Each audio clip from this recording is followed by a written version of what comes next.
For those of you guys wondering if this is strong enough, I mean, does that help you? What would that look like if you hit a vinyl post like with that much effort, two guys?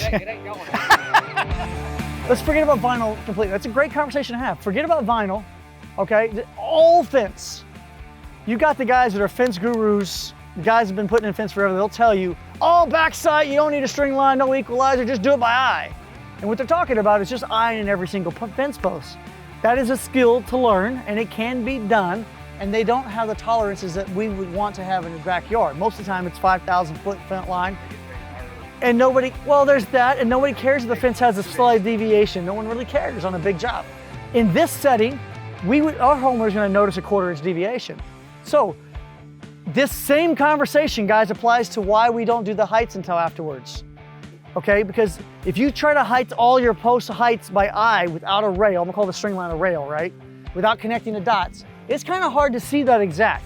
That line of fence over there, we all can agree that needs some work on the heights because we connected the dots with a rail. The rail connects the dot, right? So it makes it very clear we have highs and lows. Same concept, reverse, think about ins and outs, okay? If you don't have anything that eye on the post, can a guy sight those in? Yes, all right? But how long would it take for the guy to go,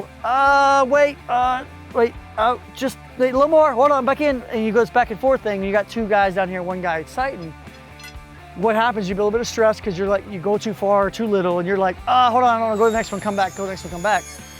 This is one man, okay, string line. One man by himself can do all the donuts. The other team members will be doing something else. So that's probably why I'm having them do it with a string line. I'm not a fan of string lines. If I can get rid of string lines, I want to. You guys know Shawn King does not like string lines, okay? And it burns my ass that I'm using a string line to do this, all right? So if I could find a way, like you just said, to get rid of string line, I'm all for it. But what he's suggesting is, can we take this out of the equation? Can I stand there where Steve is? Can I connect all of these, let's say, in the center, right? And then this edge, I'm gonna have you sight me in. We're gonna bend the poles back and forth and try to get them straight. I've never tried that. My concern would be if we're off 1/8 of an inch here, 1/4 of an inch, one time we get to the top of the pole, we're gonna be worse, right?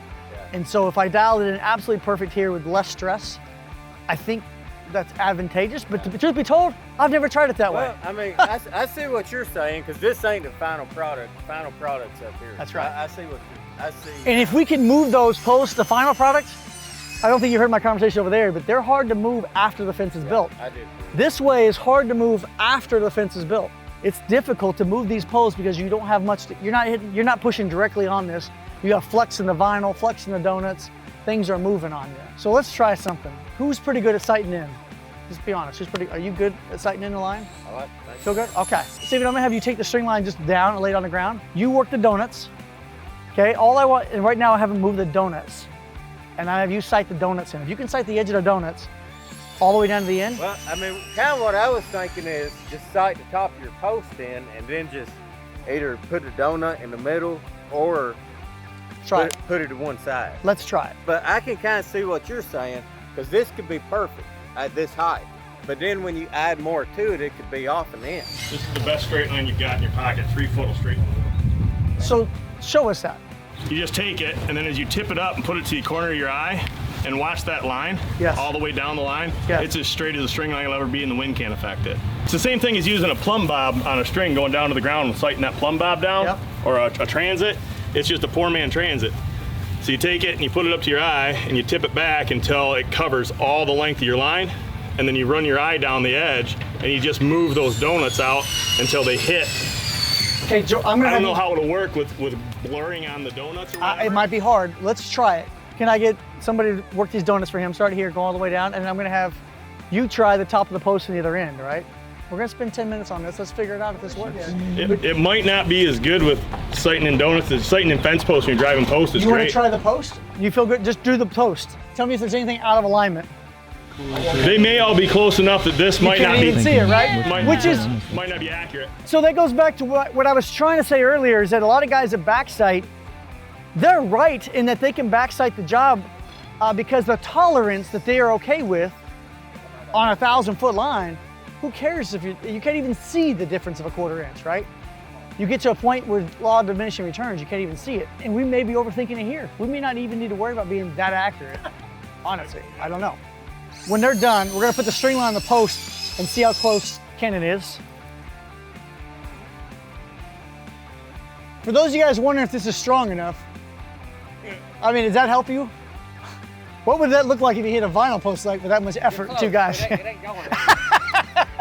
You can't even move it a 16th of an inch. Okay, you feel good about it? Do you feel good at the other end? I want to see, nope, I mean really, let's see how accurate the eye is. So we're gonna pull it tight and see if he's within 1/8 of an inch, man, I'm golden with that. If we see 1/2 inches through there, I think that that's gonna be a problem. So pull it super tight and pull the donuts out of the way. This one. Okay. Oh. Now notice how easy that was. This is something to consider, how easy that was for us to know how to move that pole. Because we can see it. And we can move it right to it, right? But I will say this, what did we learn? Kenan's eye is pretty damn accurate. But the reality of it is, guys, so this one here, we're off a good 1/4. All right, and over that 1/4, over 2 more feet, that might turn into 3/8.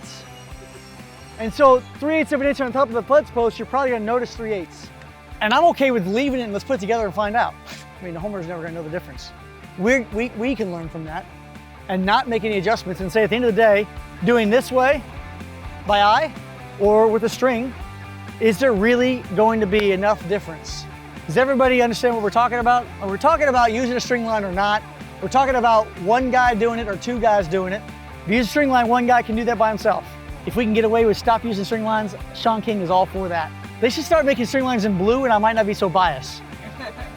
Then I'll be like, everybody use a blue string line because it's better. Yep. Yep.